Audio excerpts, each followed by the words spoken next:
बिस्मिल्लाहिर्रहमानिर्रहीम। आबादगार दोस्तों हिकिड़ो अलमियो इहो आहे त ज़राअत खाते जे तरफ़ां ज़राअत मतिलबु एग्रीकल्चर एक्सटेंशन डिपार्टमेंट जी जेकॾहिं ॻाल्हि कयूं त उन जे तरफ़ां करप्शन खां सवाइ असांखे ॿी का बि ॻाल्हि ॾिसण में कोन थी अचे। ठीकु आहे, हीअ असांजी हिकिड़ी जिन्स आहे जंहिंखे मतिलबु रती लॻल आहे। आबादगार पुछा कंदा रहंदा आहिनि त रती जो हल कहिड़ो आहे, तदारुक कहिड़ो आहे।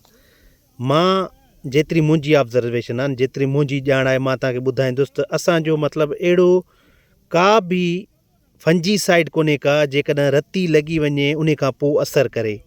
इन जो वाहिद हल असांजो इहो आहे त तव्हां कोशिशि करे रती खां पाक जिन्सूं लॻायो। पोइ उहे जिन्सूं असांजे मुख़्तलिफ़ इदारनि जूं आहिनि। ठीकु आहे, एग्रीकल्चर रिसर्च सिंध जूं बि आहिनि, निया टंडो जाम जूं बि आहिनि, या असांजा जेके ॿिया इदारा पंजाब जा आहिनि उन्हनि जूं जिन्सूं आहिनि।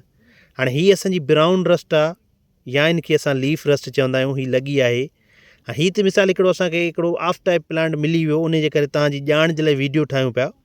पर असांजी मार्केट में सवनि जी तइदाद में अहिड़ियूं जिन्सूं मौजूदु आहिनि जिन जे करे आबादगार तमामु घटि पैदावार खणनि पिया। जेकॾहिं असां ॻाल्हि कंदासीं, मिसाल थी सघे थो असां ग़लति बि हुजूं न, पंजाब जूं जेकॾहिं तव्हां टीमूं ॾिसंदो एग्रीकल्चर एक्सटेंशन डिपार्टमेंट या एग्रीकल्चर डिपार्टमेंट जूं, त उहे मुख़्तलिफ़ आबादगारनि ॾे वेंदा आहिनि, मुख़्तलिफ़ आबादगारनि जे फसलुनि ते विज़िट कंदा आहिनि, डिमॉन्स्ट्रेशन ट्रायल लॻाईंदा आहिनि, फार्मर्स फील्ड डे कंदा आहिनि, उन खां अलावा मॉनिटरिंग कंदा आहिनि, रिपोर्ट वठंदा आहिनि, रिपोर्ट सबमिट कराईंदा आहिनि। जिन्सनि जो मतिलबु ॾिसंदा आहिनि त कहिड़ियूं कंपनियूं जिन्सूं बेकार या नकली या माना ग़ैर मयारी हलाइनि थियूं, मिक्स ॿिजनि वारियूं हलाइनि थियूं। उन खां अलावा ॾिसंदा आहिनि pesticide, insecticide, weedicide, fungicide companies, fertiliser जूं कंपनीज़ असां वटि कहिड़ियूं ईअं ना ग़ैर मयारी कंपनियूं कमु थियूं कनि। इहो सॼो कमु एग्रीकल्चर एक्सटेंशन डिपार्टमेंट जो आहे, पर उन्हनि जी अदम दिलचस्पी, उन्हनि जो ग़ैर ज़रूरी जेके ॿिया कमकार आहिनि, मिसाल आबादगारनि जी रहनुमाई जे लाइ उन्हनि खे फील्ड में घुरिजे। उन्हनि जो हिकिड़ो प्रोग्राम आहे साई सतावी माना साई सतावी सिंध। ॾिसो, साई सतावी सिंध जे नाले सां असांखे को इख़्तिलाफ़ु कोन्हे, पर हुते जेका आहे का बि नई ॼाण ॾिनी कोन थी वञे। केतिरा सवनि जी तइदाद में कंहिं पोस्ट ते आबादगारनि जा कमेंट आहिनि, कंहिं हिकिड़े कमेंट ते तव्हांजो को जवाबु कोन्हे को।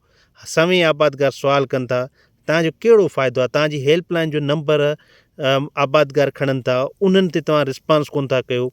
ठीकु आहे, त मक़सदु ॻाल्हि जो इहो आहे त तव्हांजे हज़ारे लखें किरोड़े रुपया जेको तव्हांजे इंफॉर्मेशन डिपार्टमेंट ते एग्रीकल्चर एक्सटेंशन इंफॉर्मेशन डिपार्टमेंट ते तव्हांजा ख़र्च था थियनि, तव्हां उहो काॾे था कयो।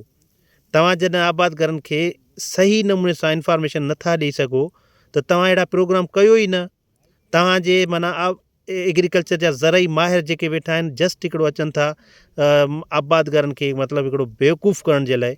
ॾाढो हिकिड़ो ग़ैर मुनासिबी अल्फाज़ आहिनि, पर माज़रत सां जेको तव्हां आबादगारनि खे जेको आहे ईअं सम्झो था त माना उन्हनि खे कंहिं शइ जी ख़बर ई कोन्हे को। पर असांखां जेतिरो थी सघंदो असां तव्हांजा करतूत ॿुधाईंदासीं। असांजा त माना जेके पोस्टूं आहिनि, असांजी जेके ॻाल्हियूं आहिनि, तव्हांजे ग्रुपनि में डिस्कस थियनि थियूं। पर तव्हां का बि नई ॼाण कोन था ॾियो, का बि जेको आहे सिर्फ़ु करप्शन। तव्हांजे इदारनि में जेको आहे कॾहिं बि को डायरेक्टर निकितो कोन्हे, फील्ड में के तस्वीरूं हुजनि या तव्हांजो जेको आहे। हा, बाक़ी जॾहिं तव्हां ते मतिलबु वक़्तु अची वियो DAP जी किस्त वारा, उन्हनि में तव्हांजा माल ठहनि पिया, TADA ठहनि पिया, उन टाइम ते तव्हां निकिरो पिया। केतिरा किरोड़े खरबे रुपया तव्हां ते ख़र्चु कया था वञनि। असांजे माना जेकॾहिं ॻाल्हि कंदासीं एग्रीकल्चर एक्सटेंशन में, हज़ारनि जी तइदाद में करप्शन थी आहे। हिकिड़ा अहिड़ा नाअहल माण्हू खया आहिनि जिन खे फील्ड में आबादगार सुवाल था कनि, उन्हनि कंहिं शइ जी ख़बर कोन्हे को। असां पंहिंजे हिसाब सां कोशिशि कयूं था, ॼाण ज़रई माहिर असां बि न आहियूं, एॾा वॾा एक्सपर्ट असां बि न आहियूं, पर असां कोशिशि कयूं था त आबादगारनि जी कंहिं न कंहिं तरीक़े सां रहनुमाई ज़रूरु कयूं।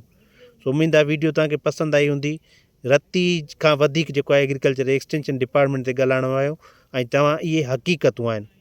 जेकॾहिं असांजूं ॻाल्हियूं ग़लति आहिनि त तव्हां दलील सां असांखे ॿुधाइजो। तव्हां वटि ज़राअत जा आबादगार अचनि था, एग्रीकल्चर एक्सटेंशन डिपार्टमेंट जा आबादगार अचनि था, तव्हांखे एडवाइज़री ॾियनि था या कोन था ॾियनि। कहिड़े तव्हां नंढे आबादगार ॾे वेंदा आहियो, वॾेरनि जे जेकॾहिं तव्हां वञो था उन खे असां तस्लीम नथा कयूं। सो ॾाढो हिकिड़ो अलमियो आहे। ज़राअत में जेतिरा चैलेंजिस आहिनि, ओतिरे असां नाअहल इंतिज़ामिया थी वई आहे। तव्हां ॾिसो, मरियम नवाज़ जा तव्हां पेज वञी विज़िट कयो, एग्रीकल्चर डिपार्टमेंट पंजाब जा पेज विज़िट कयो, त उन्हनि वटि डेली जूं सवें पोस्टूं लॻल आहिनि। तव्हां बसि 2 बजे साई सतावी सिंध करे असांखे माना मुतमइन सीरत प्यारे वेठा आहियो। अफ़सोस जहिड़ी ॻाल्हि आहे।